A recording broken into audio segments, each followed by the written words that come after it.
ओम नमः शिवाय। हर हर महादेव। दोस्तों, जैसा कि आप सभी लोग जानते हैं कि 13 मार्च 2026 यानी शुक्रवार को पड़ रही है चैत्र माह की कृष्ण पक्ष दशमी तिथि। और दोस्तों, यह वह तिथि है जो चैत्र में पड़ने वाली सबसे बड़ी तिथि है, क्योंकि यह शुक्रवार के दिन पड़ रही है और इसका बहुत ही बड़ा और विशेष महत्व होता है। पूज्य गुरुजी ने कहा है कि अगर कभी भी मौका लग जाए और चैत्र मास की दशमी तिथि शुक्रवार को पड़ जाए तो आप लोगों को एक छुटकी काला तिल वाला उपाय तो अवश्य ही करना चाहिए। इन दोनों का संयोग बहुत कम आता है। और इसी के साथ में गुरुजी ने अपनी शिव पुराण कथा में बताया है कि इस दिन आपको एक छुटकी काला तिल वाला उपाय तो आपको अवश्य ही करना चाहिए, क्योंकि ऐसा दिन पूरे साल में सिर्फ एक ही बार आता है। और दोस्तों, आप सभी लोग जानते हो कि शुक्रवार दशमी तिथि का अगर सबसे बड़ा कोई उपाय है तो एक छुटकी काला तिल वाला उपाय है। तो दोस्तों, शुक्रवार दशमी तिथि के दिन आप लोगों को इस एक छुटकी काला तिल वाला उपाय को जरूर करना है। बहुत सारे लोग होंगे जिन लोगों ने इस उपाय को ना किया हो, मतलब पूरा महीना निकल गया, उन्होंने किसी भी दिन इस एक छुटकी काला तिल वाला उपाय को ना किया हो।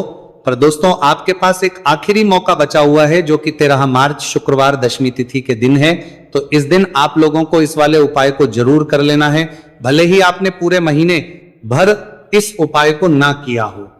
पर अगर आप इस चैत्र मास के शुक्रवार दशमी तिथि के दिन अगर इस वाले उपाय को कर लिया तो आपको इस उपाय को करने का वह फल मिलेगा जिसकी आपने कभी कल्पना भी नहीं करी होगी। इसीलिए आप लोग इस वाले उपाय को एक बार जरूर कर लेना है, ताकि आप लोगों के हाथ से यह मौका ना जा सके और आपको इस उपाय को करने का फल मिल सके। दोस्तों, यह उपाय पंडित जी ने अपनी अभी के ही श्री शिव महापुराण की कथा में बताया है, जिस उपाय को आज हम आपको बहुत अच्छे से समझाने वाले हैं।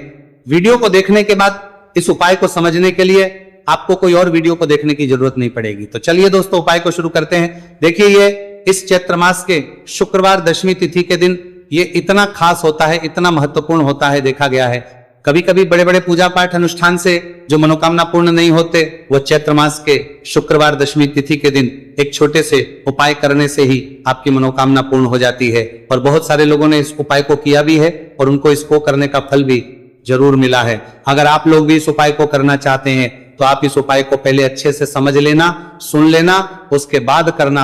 आपको इस उपाय का फल जरूर मिलेगा और इस उपाय को कर लेने से आपके घर में चाहे किसी भी प्रकार की दुहक और समस्या क्यों ना चल रही हो, आपको उसका कारण भी नहीं पता है कि भाई यह समस्या किस कारण से चल रही है। उसका कुछ भी कारण हो सकता है, जैसे पितृदोष हो सकता है, किसी भी तरह का मंगल दोष भी हो सकता है। तो इस दिन आप लोगों को यह वाला उपाय कर लेना है। यह एक ऐसा उपाय है जिस उपाय को अगर किसी विशेष दिन पर किया जाए तो भाई उस विशेष दिन का जो है वह तो हमें मिलता ही मिलता है, पर हमने उस दिन पर इस उपाय को किया है तो हमें उससे भी बड़ा फल मिलता है और फल बहुत जल्दी मिलता है, क्योंकि आप इस उपाय को बहुत ही बड़े और विशेष दिन पर कर रहे हो। तो चलिए अब उपाय के बारे में बात करते हैं। उससे पहले आप लोगों को यह जानना आवश्यक है कि आखिर यह उपाय किस समय करना है, किसको करना है और कैसे करना है। तो चलिए हम आगे आपको वीडियो में एक एक करके बता देते हैं। लेकिन उससे पहले अगर आप लोग हमारे चैनल पर पहली बार आए हैं या फिर मेरी आवाज आज पहली बार सुन रहे हैं तो हमारे चैनल को सब्सक्राइब जरूर कर लेना और इस वीडियो को लाइक करके कमेंट बॉक्स में श्री शिवाय नमस्तुभयम ओम नमः शिवाय जरूर टाइप कर देना। तो दोस्तों, इस एक छुटकी काला तिल वाला उपाय को हमें इस शुक्रवार दशमी तिथि के दिन कैसे करना है, किसको करना है, किस समय करना है और कहां पर करना है, ये सारे सवालों के जवाब आपको इस वीडियो में मिल जाएंगे। और जो ये वीडियो देखेगा भाई, उसको एक छुटकी काला तिल वाला उपाय जरूर करना चाहिए, क्योंकि इस दिन एक छुटकी काला तिल का भी बहुत ही बड़ा और विशेष महत्व होता है। और जब बात आ जाए एक छुटकी काला तिल वाला उपाय की, तो ये सोने पर वाली बात हो जाती है और ये एक बहुत ही बड़ा उपाय हो जाता है इस शुक्रवार दशमी तिथि का। तो अब दोस्तों, इस एक छुटकी काला तिल वाला उपाय को आखिर करना किसको है, सबसे पहले हम लोग वह बात जान लेते हैं। तो देखो, घर की जो बड़ी माताएं बहनें होती हैं, उन माताओं बहनों में से कोई भी एक बड़ी माता बहन इस वाले उपाय को कर सकती है। और दोस्तों, अगर आप चाहें तो अपने घर में से सभी सदस्यों को भी इस उपाय को करवा सकते हैं। अगर किसी व्यक्ति की खुद की कोई मनोकामना है खुद की कोई दुख और परेशानी है जो कि वो अपने लिए ही करना चाहता है, इस वाले उपाय को तो वो खुद अपने लिए भी कर सकता है। बाकी अगर कोई घर में से ऐसा है जो कि अपने पूरे घर परिवार की सुख और शांति के लिए ये वाला उपाय करना चाहता है, तो भाई वो भी कर सकता है, उसमें भी कोई दिक्कत वाली बात नहीं है। कहने का मतलब यह है कि इस उपाय को हर एक सदस्य भी कर सकता है और पूरे घर परिवार के सदस्य के लिए घर की बड़ी बहनों में से कोई एक माता बहन भी कर सकती है। माताएं बहनें अगर घर में उपस्थित ना हो या वह ये वाला उपाय ना कर पा रही हो तो फिर घर का कोई बड़ा सदस्य भी इस एक छुटकी काला तिल वाला उपाय को कर सकता है, चाहे फिर वह पुरुष ही क्यों ना हो, उसमें कोई भी दिक्कत वाली बात नहीं है। अब दोस्तों जो अगला प्रश्न निकल कर आता है वह ये आता है इस उपाय को लेकर कि आखिर इस उपाय को हमें किस समय करना है, सुबह के समय करना है कि शाम के समय करना है। तो देखो इस वाले उपाय को आप लोग सुबह भी कर सकते हो और शाम के समय प्रदोष काल में भी कर सकते हो।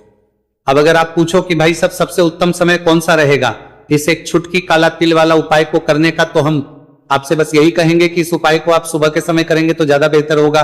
बाकी अगर प्रदोष काल शाम के समय भी करेंगे तो भी अच्छा होगा, उसमें कोई भी दिक्कत वाली बात नहीं है। तो अब दोस्तों जो अगली सबसे बड़ी और महत्वपूर्ण बात आती है वह ये आती है कि सुबह अगर हम उपाय को करेंगे तो हमें कितने बजे से लेकर कितने बजे तक के बीच में करना है, और शाम के समय प्रदोष काल में करेंगे तो हमें कितने बजे से लेकर कितने बजे के बीच में करना है। तो देखो सुबह जितनी जल्दी हो सके आप उपाय को करने की कोशिश करना। बाकी अगर किसी कारणवश लेट भी हो जाओ, थोड़ी देर भी हो जाए, तो 10 या 11 बजे तक भी आप उपाय कर लेना, पर 12 बजे से ज्यादा देरी ना हो, ठीक है, इस बात का ध्यान रखना। उसके बाद में दोस्तों अगर के समय प्रदोष काल की बात करें, प्रदोष काल का जो समय है होता है वो शाम के 6 बजे से शुरू हो जाता है। मतलब शाम के 6 बजे से लेकर 7 बजे के बीच का जो समय होता है यह समय प्रदोष काल का समय होता है। तो आप इस उपाय को 7 या 8 बजे के बीच में भी कर सकते हो। मतलब शाम के 6 बजे से रात 8 बजे के बीच में आप कभी भी इस वाले उपाय को कर सकते हो, उसमें कोई भी दिक्कत वाली बात नहीं है। देखिए आज के इस पूरे वीडियो में हम आपको 3 चमत्कारिक उपाय बताने वाले हैं। ये तीनों ही उपाय बहुत खास और बहुत ही विशेष होने वाले हैं। तो चलिए दोस्तों जान लेते हैं गुरुजी द्वारा बताए गए पहले उपाय के बारे में। देखिए ये उपाय आपको अपने परिवार के लिए करना है। यदि आप चाहते हैं कि आपका परिवार का प्रत्येक सदस्य तरक्की करे, उन्हें हर कार्य में सफलता की प्राप्ति हो, तो आपको यह उपाय करना है। तो देखिए इस उपाय को करने के लिए आपको एक आटे का दीपक लेना है। आपको अपने ही घर पर एक आटे का दीपक प्रकार से तैयार कर लेना है। अब देखिए दोस्तों इस प्रकार से आटे का दीपक तैयार करने के बाद इसी के साथ में आपको एक चुटकी हल्दी भी लेनी होगी। अब ये दोनों ही सामग्रियां लेकर के आपको पहुंच जाना है अपने ही घर में तुलसी जी के पौधे के पास में। देखिए कई लोग कमेंट करके पूछ रहे हैं कि क्या हम तुलसी जी के पौधे के वहां पर, हमारे घर में जो तुलसी जी का पौधा है वो सूख चुका है, तो वहां पर भी इस उपाय को कर सकते हैं। तो हाँ बिल्कुल आप इस उपाय को, जो आपके घर में तुलसी जी का पौधा है वहीं पर आपको यह उपाय करना है। देखिए सबसे पहले तो आपको ये जो उपाय है सूर्यास्त के बाद यानी कि रात्रि के समय में ही करना होगा। अब देखिए सबसे पहले आपके पास जो एक छुटकी हल्दी है उसे आपको तुलसी जी के पौधे में डाल देना है। अब देखिए आप जो एक आटे का दीपक लेकर के आए हैं, सबसे पहले तो आपको उसे तुलसी जी के पौधे के पास में रखना है, और तुलसी जी पौधे के पास में रखने के बाद इस दीपक में हमें शुद्ध घी का प्रयोग करना है, और इसी दीपक में हमें गोल रूप की बाती का प्रयोग करना है, क्योंकि ये जो दीपक है विशेषकर हम हरि विष्णु नारायण के नाम से लगा रहे हैं। अब इस दीपक को आपको प्रज्वलित कर देना है और आपको भगवान विष्णु से, माता तुलसी से प्रार्थना करनी है कि हमारे घर में परिवार का प्रत्येक सदस्य तरक्की करें, उसे अपने हर कार्य में सफलता की प्राप्ति हो, पूरा परिवार खुश रहे। हे भगवान नारायण आप हमारे परिवार की रक्षा करना। अब देखिए दीपक को प्रज्वलित करने के बाद आपको तुलसी जी के पौधे के नीचे यदि तुलसी जी का पत्ता गिरा हुआ पड़ा है तो उसे आपको उठा लेना है। आपको ध्यान रखना है तुलसी जी के पौधे से पत्ता तोड़ना नहीं है, नीचे गिरा हुआ है तो उसे आपको उठा लेना है। अब देखिए आपके घर में भगवान विष्णु की, भगवान श्री राम की या फिर भगवान श्री कृष्ण की यानी कि श्री विष्णु के किसी भी अवतार की प्रतिमा लगी हुई है, तो वहां पर आपको जाना है और आपको थोड़ी सी चीनी या फिर मिश्री आपके घर में हो तो उनका भोग आपको भगवान विष्णु के सामने लगाना है। और जो आप तुलसी जी का पत्ता लेकर के आए हैं उसे भी आपको उसी भोग में डाल देना है। अब देखिए थोड़ी सी देर इस भोग को वहीं पर रखे रहने देना है, और फिर इस भोग को आपको अपने घर के परिवार के प्रत्येक सदस्य को प्रसाद स्वरूप प्रदान करना है। यकीन इस उपाय को करने से आपके परिवार का प्रत्येक सदस्य हमेशा तरक्की पर रहता है और आपके परिवार में हमेशा खुशियां बनी रहती हैं। तो इस प्रकार से आपको पहला उपाय कर लेना है। अब हम जानते हैं दूसरे उपाय के बारे में। देखिए, ये जो उपाय है विशेषकर धन की प्राप्ति के लिए है, मां लक्ष्मी को प्रसन्न करने के लिए है और विशेषकर शुक्रवार दशमी तिथि की रात्रि में ही आपको ये उपाय करना है। तो सीधी सी बात है, 1 लोटा जल तो आप लेकर जाओगे ही जाओगे। वही 1 लोटा जल अगर मिट्टी का जल हो तो बहुत अच्छा रहेगा। मिट्टी का जल कैसे बना आता है इसके लिए हमने पहले से बहुत सारी वीडियोस बना दी है आपके पास। इस दिन एक आखिरी मौका रहेगा। मिट्टी का जल शिव जी पर चढ़ने का और उपाय को करने का बहुत बड़ा आपको इस दिन फल मिलेगा। तो इसीलिए इस दिन हो सके तो भाई मिट्टी का जल चढ़ाना, तो अपने साथ में कम से कम 1 लोटा जल तो आपको लेकर जाना ही जाना है। अगर मिट्टी का जल नहीं है तो घर का जल भी आप इस्तेमाल कर सकते हो। इसके अलावा जो भी पूजन सामग्री है, देखो 11 के दाने ये अलग आपके रहेंगे और जो आपकी पूजन सामग्री रहेगी वो अलग रहेगी। पूजन सामग्री में आप जो भी चीज लेकर जाना चाहे वो लेकर जा सकते हैं। एक बेलपत्र भी लेकर जा सकते हैं, उसमें कोई भी दिक्कत वाली बात नहीं है। वहीं अगर हम बात करें शाम के समय की, तो शाम के समय शिव जी पर जल नहीं चढ़ता है, इसीलिए शाम के समय आप लोग एक दीपक तैयार कर लें जो कि गोल तीखा, आटे का, शुद्ध देसी गाय का घी का होगा, है ना। इस बात का आप लोगों को ध्यान करना है और इस दीपक को आपको घर से जलाकर नहीं लेकर जाना है, भगवान शिव जी के मंदिर में जाकर ही जलाना है। इस बात का भी आप लोगों को ध्यान रखना है। अब दोस्तों यहां पर हमें इस बात को समझना है कि ये 11 चावल के दाने हमें लेना कहां से है। क्या हमें दुकान से लेकर आना है या हमें अपने घर से लेना है या कहां से लेकर आना है और कौन से चावल लेना है, क्योंकि चावल भी बहुत प्रकार के होते हैं। तो देखो, इन सभी सवालों के जवाब आप लोग एक बात में सुन लो कि भाई जो उपाय है, इस उपाय में आपको ये नहीं देखना है कि भाई कौन से चावल है कौन से चावल नहीं है। बस जो भी चावल ले रहे हो वो चावल का दाना सबूत होना चाहिए, मतलब साबुत होना चाहिए, टूटा हुआ नहीं होना चाहिए, कटा पीटा नहीं होना चाहिए। यह बात आपको ध्यान रखना है। बाकी आपका चावल बासमती हो या सादा चावल हो या कोई सा भी चावल हो, उसमें कोई भी दिक्कत वाली बात नहीं है। तो सीधी सी बात है कि आपके घर के रसोई घर में जहां पर आप बनाते हो, वहां पर जो भी चावल आपके उपस्थित हो, उन चावलों में से अपनी एक कटोरी भर लेना या एक मुट्ठी चावल अलग से निकाल कर रख लेना, क्योंकि हम 11 चावल ही यहां पर इस उपाय में लेने वाले हैं। तो हमें यह चावल के दाने गिनकर निकालने पड़ेंगे। इस बात का आप लोगों को ध्यान रखना है। तो अपने उस चावल की कटोरी में से या चावल में से 11 ऐसे चावल के दाने आप लोग निकाल लो जो कि टूटे हुए ना हो, कटे पीटे ना हो, कोई दाग ना लगा हुआ हो, है ना। अच्छे साबुत चावल के दाने 31 दाने आप लोग निकाल कर रख लो और इन्हें किसी भी एक कागज की पड़िया में या किसी एक छोटी सी कटोरी में आप लोग रख लो, ताकि ये सुरक्षित रहे, आपके एक भी चावल का दाना इधर उधर ना हो और आपका उपाय भी पूरा अच्छे से हो जाए। तो भाई जैसे ही आपका उपाय की जो सामग्री है 11 चावल के दाने ये तैयार हो जाते हैं, उसके बाद में आपको जो भी अपनी पूजन सामग्री है सुबह समय कर रहे हो तो 1 लोटा जल और 1 बेलपत्र या पूजन सामग्री जो लेकर जाना चाहो उसकी भी तैयारी कर लेना। और शाम के समय जा रहे हो तो भाई अपना जो दीपक है उसे तैयार कर लेना, ठीक है। और उपाय को करते समय शुद्धता का विशेष रूप से ध्यान रखना, ठीक है। सुबह सुबह स्नान करने के बाद ही उपाय को करने की आप लोग तैयारी करना। उसके बाद अगर शाम के समय की बात करें तो शाम के समय आपको स्नान करने की जरूरत नहीं है, पर शुद्धता ध्यान रखना है। आपको स्नान तो नहीं करेंगे, आप हाथ मुंह धोकर भी इस वाले उपाय को शाम के समय प्रदोष काल में कर सकते हैं, इसमें कोई दिक्कत वाली बात नहीं है। तो आप अपने उपाय की पूरी सामग्री तैयार करके आपके पास ही में जो आपका शिव मंदिर हो वहां पर पहुंच जाइए। सबसे पहले शिव मंदिर में जाकर आप लोगों को उपाय नहीं करना है, पहले भगवान के दर्शन करना है, भगवान से आशीर्वाद प्राप्त करना है, फिर शिव जी की शिवलिंग के पास में आना है। शिवलिंग के पास में आने के बाद जो पूजन सामग्री लेकर आए हुए हैं, जैसे कि सुबह गए हुए होंगे तो 1 लोटा जल और जो भी पूजन सामग्री लेकर आए हैं आप उनसे भगवान शिव जी की पूजन कीजिए। सबसे पहले तो 1 लोटा जल ही चढ़ेगा, फिर आपको एक बेलपत्र श्री शिवाय नमस्तु भयम का जाप करते हुए शिवलिंग पर चढ़ा देना है। उसके बाद में आपकी पूजन सामग्री चढ़ेगी। उसके बाद में अगर दोस्तों शाम के समय अगर आप इस उपाय को कर रहे हो तो अपने साथ कम से कम एक जो दीपक है गोल बाती का जो आप अपने साथ में लेकर गए हो उस दीपक को मंदिर में जाकर अपनी माचिस से जलाना है और उस दीपक को शिवलिंग के पास में रखना है। ठीक है, इस दीपक को रखने के बाद ही आप लोगों को अपना ये वाला उपाय शुरू करना है और दीपक को ज्यादा पास में मत रखना। वैसे भी गर्मी पड़ रही है, भगवान शिव जी को आंच नहीं लगनी चाहिए, है ना।